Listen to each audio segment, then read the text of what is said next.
क्या हुआ? अहमद रजा चला जो जाने जहां की जाने, बहरी सफर में तूफान उठा रजा की जाने, फौरन सदा दी उस दम मुख्तारे कुल की जाने, आने दो या डुबो दो अब तो तुम्हारी जाने, कश्ती तुम्हीं पे छोड़ी लंगर उठा दिए। सुभान अल्लाह। नारे तकबीर, नारे रिसालत, मसलके आला हजरत और से नूरी हजरत अल्लामा हनीफुल कादरी। कश्ती तुम्हीं पे छोड़ी लंगर उठा दिए हैं, कश्ती तुम्हीं पे छोड़ी लंगर उठा दिए हैं। बरकाती का मुजद्दिद सबसे बड़ा मुसल्लम, हर इल्म फन का दरिया बहता रहा मुसल्लम। बरकाती का मुजद्दिद सबसे बड़ा मुसल्लम, हर इल्म फन का दरिया बहता रहा मुसल्लम। जब तो चहार दांगे आलम में ये मुसल्लम, मुल्के सुखन की शाही तुमको रजा मुसल्लम। जिस समत आ गए हो सिक्के बिठा दिए, जिस समत आ गए हो सिक्के बिठा दिए हैं। सुभान अल्लाह। एक बार दुरूद पाक पढ़ लीजिए। अल्लाहुम्मा सल्ली अला सय्यिदिना मौलाना मुहम्मद मौलाना मुहम्मद मादनिल जूद वल करम व अलैहिल इकराम अजमईन, सलातन व सलामन अलैका या रसूल अल्लाह। दोस्तों, ये अल्लाह वालों की महफिल है, ये बुजुर्गाने दीन की मुबारक महफिल है। यहाँ किस्मतें संवरती हैं, बेशक यहाँ मुकद्दर बनाए जाते हैं, यहाँ तकदीरें बनाई जाती हैं। बहुत यहाँ अच्छा मौजू माशाअल्लाह। यहाँ आने वालों के हालात बदल दिए जाते हैं। सही बात है इसलिए इन बारगाहों में दुनिया का दस्तूर अलग है, जी, दुनिया के उसूल अलग है, बेशक दुनिया के ज़ाब्ते अलग है। दुनिया में लोग चेहरा देख के नवाजते हैं, दुनिया में लोग लिबास देख के अपनाते हैं, दुनिया में लोग शक्लो शबाहत देख करके नवाजते, धन देखते हैं, दौलत देखते हैं, सरमाया देखते हैं, माल देखते हैं। ये दुनिया का उसूल, चेहरा देख करके नवाजते हैं लोग। मगर इन अल्लाह वालों की बारगाह में आने वालों का चेहरा नहीं देखा जाता, शक्ल नहीं देखी जाती, लिबास नहीं देखा जाता, धन दौलत नहीं देखा जाता। यहाँ आने वालों की मालदारी नहीं देखी जाती, इलाका नहीं देखा जाता, जात बिरादरी नहीं देखी जाती। आने वाले का दिल देखा जाता है।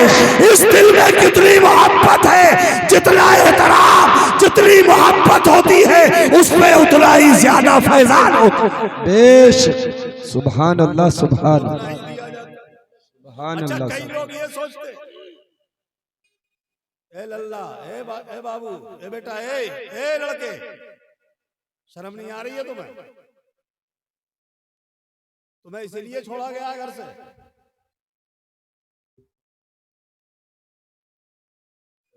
ख्याल रखो,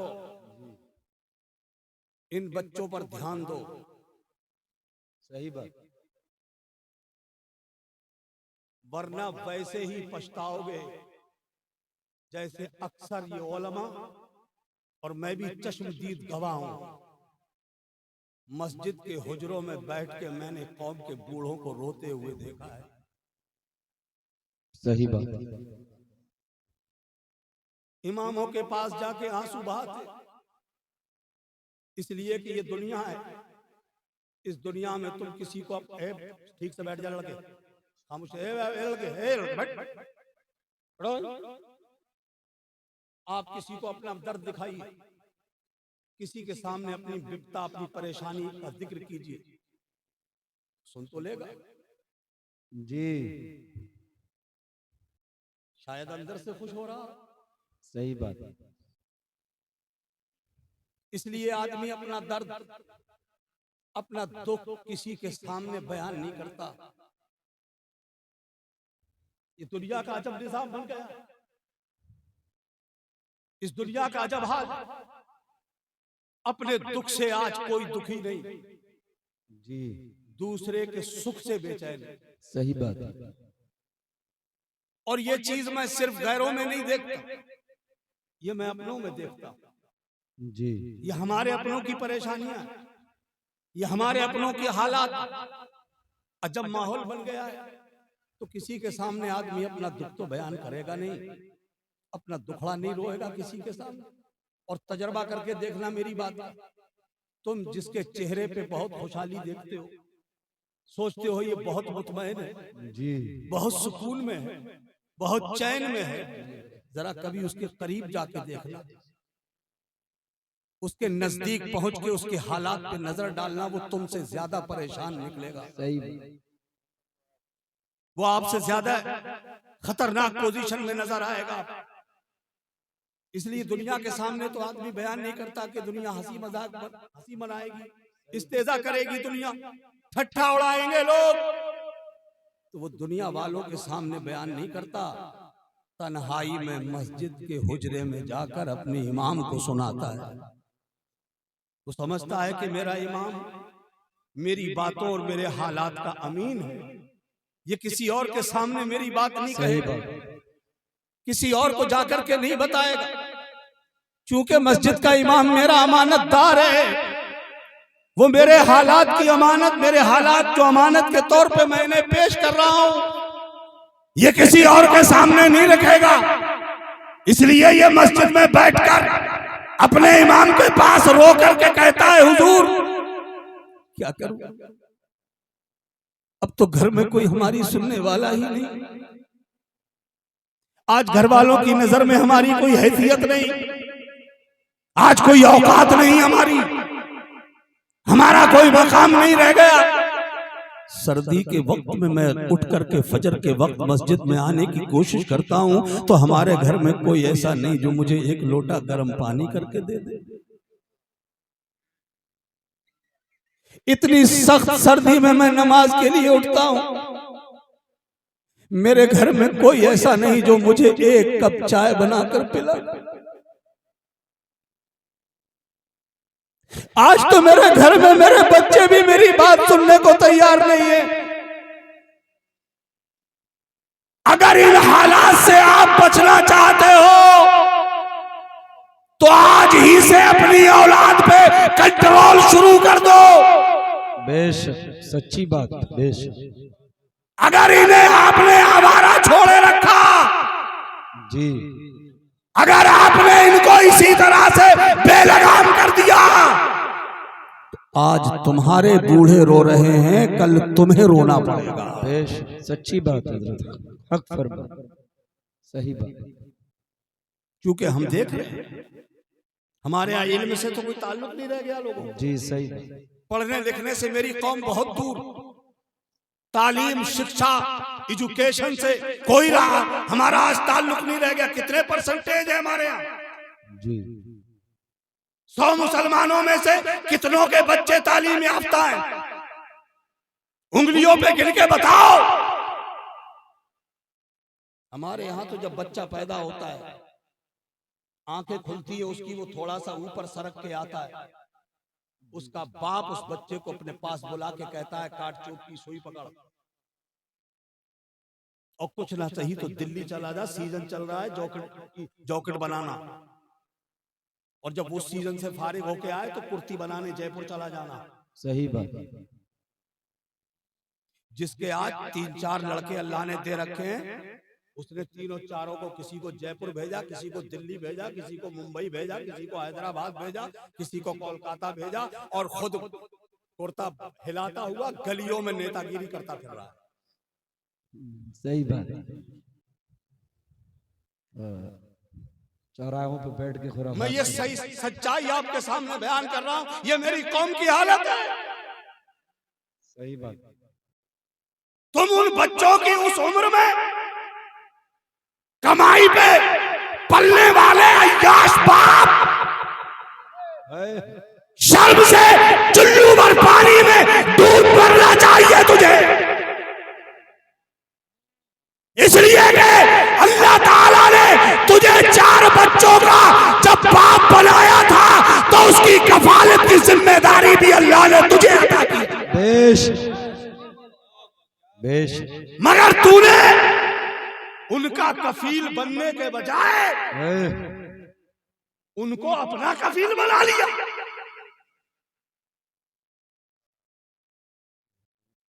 कई बच्चे जरा समझदार होते, जब वो जवान हो जाते हैं, बाप बूढ़ा हो जाता है और उसका बाप अगर चाहता है कि मैं कुछ करूं, तो बच्चे समझदार होकर के वालिद साहब से कहते हैं, वालिद साहब आप परेशान मत हो, बहुत मेहनत की आपने हमारे लिए, बहुत कुर्बानियां दी आपने, बहुत सर्दियों में गर्मियों में बारिश का मौसम का कोई असर कबूल नहीं किया आपने, हमारे लिए जूझते रहे आप, भाग दौड़ करते रहे आप। अब हम जवान हो गए हैं, अब हम कमाने के लायक हो गए अब्बा, अब आप घर पे रहकर अल्लाह अल्लाह करो, हम कमा के लाएंगे। बच्चे ये कहकर अपने बूढ़े बाप को छोड़ जाते हैं घर, मगर चूंकि इसकी आदत खराब थी, बच्चे बुढ़े को छोड़ के घर पे अल्लाह अल्लाह करने के लिए वो चला लड़ा रहा है इलेक्शन।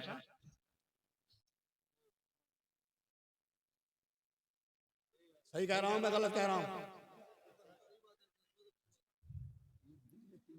बच्चों की कमाई पर पलने वाला अय्याश बाप, सख्त जुमले बोल रहा हूं, बुरा लगे तो माफ कर देना मुझे, और लगे तो लगता रहे, क्या कर लोगे जरा,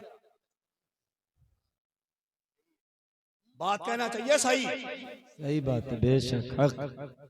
मेरे भाई हक। तू बच्चों की कमाई में उस वक्त ऐश कर रहा है तू जिस उम्र में उन बच्चों की जिंदगी बनाई जा सकती थी, उनका मुस्तकबिल रोशन किया जा सकता था, उनके लिए उनकी जिंदगी में हजारों दरवाजे खोले जा सकते थे।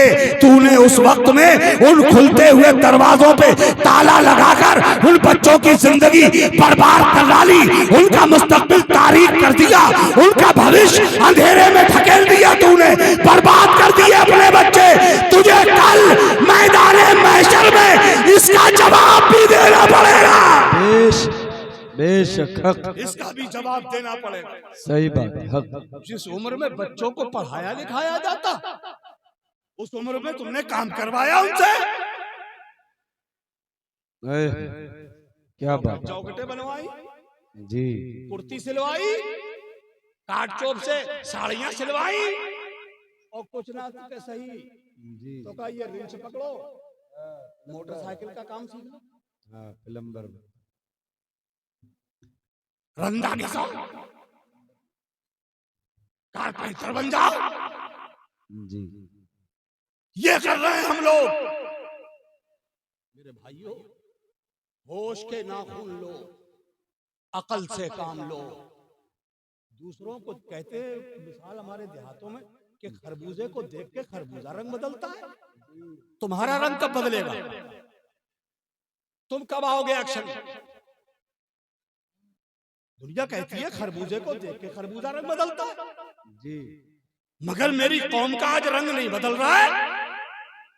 उन्हें तो देख लो, जो हमारे बरादराने वतन है, हमारे मुल्की भाई हैं,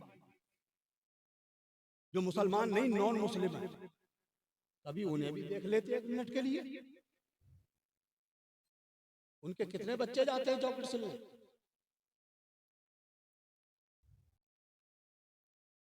कितने बच्चों को वो थमाते हैं मोटरसाइकिल का रिंच। सोचा है कभी? ध्यान दिया है कभी? वो अपने बच्चे से को दिल्ली भेजेगा, हैदराबाद भेजेगा, दूसरी दुनिया के दूसरे हिस्सों में भेजेगा, मगर वो दौलत कमाने के लिए बच्चे को नहीं भेजेगा, बल्कि हायर एजुकेशन हासिल करने के लिए अपने बच्चे को दुनिया का अजीम तालीम याफ्ता बनाने के लिए अपने बच्चे को यूनिवर्सिटी में भेजेगा, महाविद्यालय में भेजेगा, अजीम इस्लामी अजीम तालीमी इंस्टीट्यूट के अंदर भेजेगा। बेश, और हम अपने बच्चों को भेजा के कारखाने में। जी, क्यों?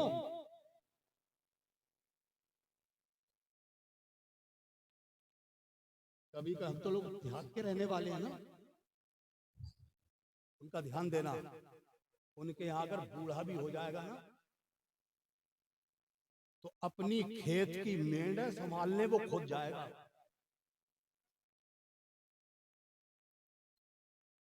अपने खेत के कोने वो खुद खोदेगा, उसका बच्चा किसी आला यूनिवर्सिटी में तालीम हासिल कर रहा होगा। सही। और हमारा तुम्हारा हाल क्या है? इधर मगरिब की अजान हुई, थोड़ा सा अंधेरा फैला, फिर देखो आप गलियों में, मुसलमान मोहल्लों में देखो आप, जितने बच्चे होते हैं सब गली में, वो तमाशा, वो हंगामा, वो भाग दौड़, वो गाली गलौज, अभी देखा ही आपने। यही होता है ना हमारी गली में। कभी उसी टाइम जिस वक्त में तुम्हारे बच्चे गलियों में गालियां बक रहे हो, उसी वक्त में जाकर किसी गैर मुस्लिम इलाके में पहुंच के उनकी गली में तलाश करना, तुम्हें एक बच्चा भी गली में नहीं मिलेगा। जी। क्यों? उनके यहाँ बच्चे नहीं होते क्या? होते, मगर फर्क ये है जिस वक्त मुसलमान के बच्चे गलियों में गालियां बकते हुए तमाशा कर रहे होते हैं, उस वक्त उनके बच्चे अपने स्कूल का बस्ता लेकर रूम में बैठकर या तो होमवर्क कर रहे होते हैं या स्कूल जाने की कल की तैयारी कर रहे होते हैं। इतना डिफरेंस, इतना फर्क है। उसमें लोगों ने जहन में ये बिठा लिया, जहन में ये बिठा लिया है लोगों ने, अरे पढ़ लिख के क्या करोगे, कोई नौकरी थोड़ी मिल जाएगी। ये तुम्हें बच्चों को पढ़ाने से वंचित रखने, ताकि तुम अपने बच्चों को तालीम याफ्ता न बना सको, इसलिए आपके जहनों में ये मैसेज ठूंसा गया है। सही बात को समझने की कोशिश करना मेरी। ये तुम्हारा जहन बनाया गया है इस तरह, क्योंकि दुनिया जानती है अगर दुनिया में तरक्की करना है, दुनिया में ऊपर उठना है, दुनिया का मुकाबला करना है, दुनिया के शाना बशाना खड़े होना है, दुनिया की आंखों में आंखें डाल के अगर जीने का हौसला लेना है, तो ऐसे नहीं मिलेगा जब तक इंसान तालीम याफ्ता नहीं होगा। बेशक बेशक बेशक, हक बात, सच्ची। दुनिया की आंखों में आंखें डाल के तुम उसी वक्त जी सकते हो जी जब पढ़े लिखे हो। तो दुनिया तुम्हें इस मंजिल पे लाना ही नहीं चाहती है कि तुम यहाँ पहुंच सको, तो तुम्हारे दिमाग खराब करने के लिए ये बात चला दी, पढ़े लिख के क्या करोगे, कोई नौकरी थोड़ी मिलेगी। पढ़े ना लिखे, नाम मोहम्मद फाजिल, आता जाता कुछ भी नहीं है, नौकरी नहीं मिल रही है। अबे जाहिल, पहले पढ़ तो ले, तुझे नौकरी नहीं तलाश करने की जरूरत है। अपने आप को इतना स्ट्रॉन्ग कर, ऐसा तालीमी मिजाज बना कि तुझे न जाना पड़े, बल्कि दुनिया तेरे दरवाजे पर आकर के घुटने टेके और कहे कि तू तो अब्दुल कलाम की कौम का। मैंने अब्दुल कलाम का नाम लिया है, हमारे यहाँ एक मजबूरी एक और भी है, दामन पकड़ लिया जाता है, वो उस फिरके से था, क्यों नाम ले रहे हो? मगर दुनिया की नजर में वो बनाम मुस्लिम था। हमारे नजदीक वो क्या है वो हम जानते हैं, हमारे उनके इख्तलाफात क्या है वो जाने हम जाने, हमारे नजदीक वो क्या हैसियत रखता था ये अलग बात है। मगर दुनिया उसे क्या समझती थी, क्या समझती थी, मुझे बताओ आप। समझती है क्या नहीं समझा आपने? हमारे मुल्क के वो मुतासिबीन की जमात जिसके जिक्र की जरूरत नहीं है, उनको भी मजबूरन उस शख्स को अपनी आंखों और सर पे बिठाना पड़ा। क्या बात, इसलिए कि उसने अपने इल्म का लोहा मनवा लिया था। बेश लोहा मनवा लिया था। अरे पहले पढ़ो लिखो, इस काबिल बनाओ बच्चों को।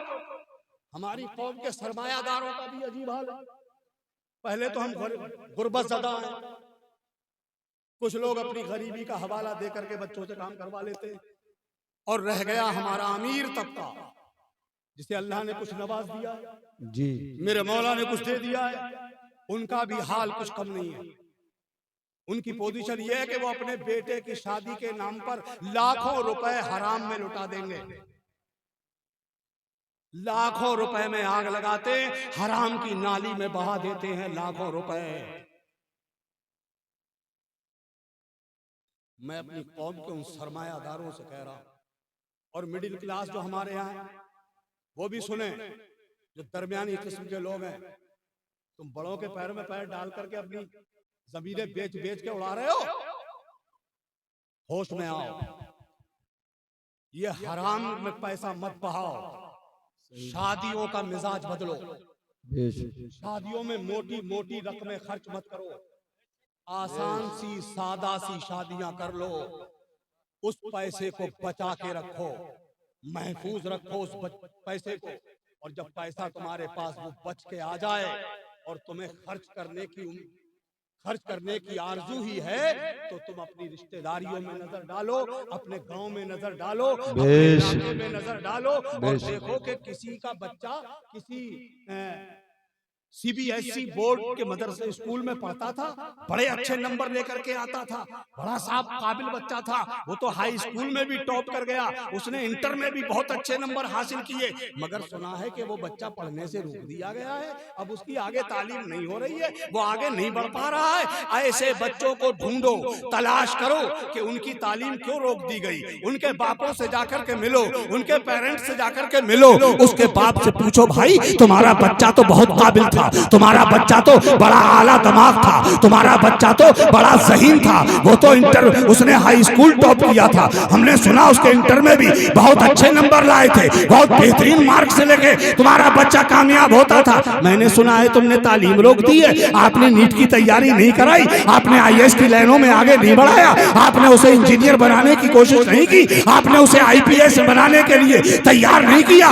वो बाप उस बच्चे का या तो रोता नजर आएगा, अपनी गरीबी के हवाला देगा और कहेगा, भाई मैं क्या करूं, मेरी गरीबी ने मुझे आगे बढ़ने नहीं दिया, चूंकि ये तमाम डिग्रियां हासिल करने के लिए बहुत मोटी रकम चाहिए, दुनिया ने अच्छी तालीम हासिल करने के लिए बहुत कीमत मुतय्यन कर रखी है, लाखों रुपए का खर्चा आता है, मेरे पास इतने पैसे नहीं है कि मैं अपने बच्चे को नीट की तैयारी करा सकूं, अपने बच्चे को इंजीनियर बना सकूं, अपने बच्चे को बैरिस्टर बना सकूं, अपने बच्चे को IAS और PCS की लाइनों में आगे बढ़ा सकूं, अपने बच्चे को साइंटिस्ट या वैज्ञानिक बना सकूं, इतनी दौलत नहीं मेरे पास। ऐसे बाप से कहो, ए भाई तुम अपने बच्चे को कोचिंग कराओ, तैयारी करवाओ, जितना भी पैसे का खर्च आएगा वो हम बर्दाश्त करेंगे, तुम्हारे बेटे को MBBS डॉक्टर हम बनाएंगे। बेशक सुभान अल्लाह।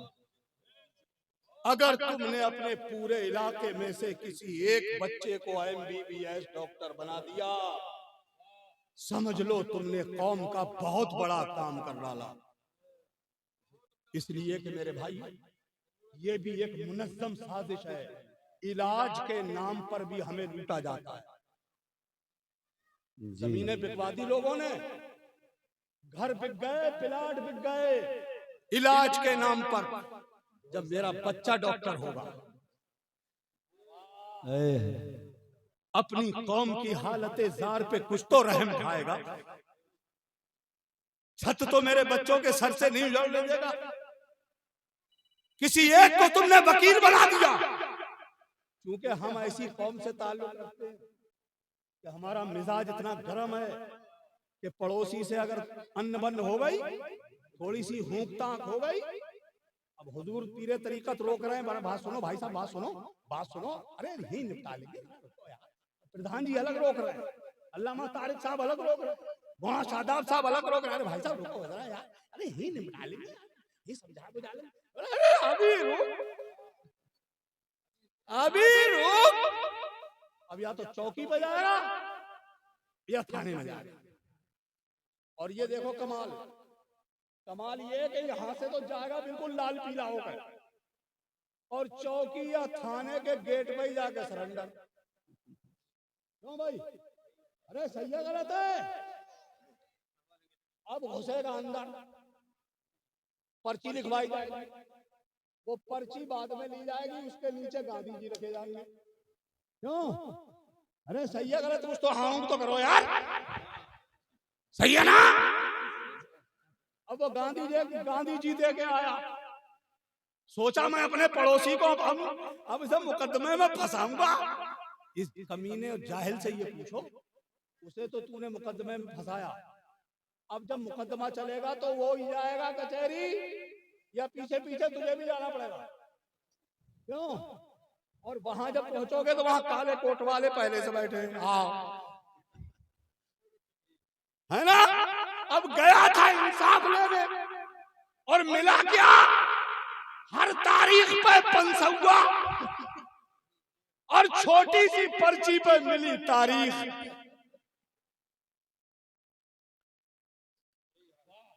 क्या बात, सही बात है मेरे भाई, इसलिए मेरी कौम में वकील भी जरूरी, ताकि वो जैसा कि हमें कचहरियों में जाकर के हमें हमारे जज्बात भड़काए जाते, फिक्र मत करो, तुम्हारे मुखालिफ को सूली पर लटकवा दूंगा, बस 500 तारीख पे 500 दे, ताकि मेरी कौम का बच्चा जब वकील बन के काला कोट पहन के कचहरी में बैठे और जब मेरी कौम के दो लड़ने वाले उससे मिले तो उनको तारीखों में उलझा के न रखे, ताकि मेरी कौम में आपस में सुलह करा दे। बेशक, सुभान अल्लाह, सुभान। इसलिए मेरी कौम के बच्चों को वकील बनना भी जरूरी है। मैं इसमें बहुत लंबी गुफ्तगू कर सकता था, मगर मेरे पास वक्त की बहुत किल्लत है, मैं बहुत मजबूर हूँ, खून बराबर बज रहा है। इसलिए इंशाअल्लाह ताला फिर किसी मौके पर आपसे, मैं तो आता ही रहता हूँ, हर साल मुझे यहाँ आना है, ये हजरत का हुक्म है। और शायद नूर अली बाबा ने कभी कोई जुमला कबूल फरमा लिया होगा जो अपने साहिब सज्जादा को के ज़हन में ये बात डाल दी कि मुझे हर साल आना होता है। कुल शरीफ की तकरीब में आता हूँ मैं जी, आज मैं इस शब में ही आ गया हूँ, कल भी रहेंगे। अब आप मेरे लिए दुआ करें, मैं आपके लिए दुआ करता हूँ। अल्लाह ताला हमें सही से यहीं से हजरत कल हो जाएगा, कल यहीं से जी, ये कोर्ट से जी जी। हाँ, हजरत फरमा रहे हैं भी आना है। खैर इंशाल्लाह मैं कोशिश करूंगा, यहीं से मैं शुरू करूंगा जी। बहुत जरूरी है मेरे भाइयों, देखो खाली नारे लगाने से काम नहीं चलेगा। सही बात है मैं बैठे बैठे आपको जन्नत पहुंचा दूं जी, इससे कुछ नहीं मिलने वाला।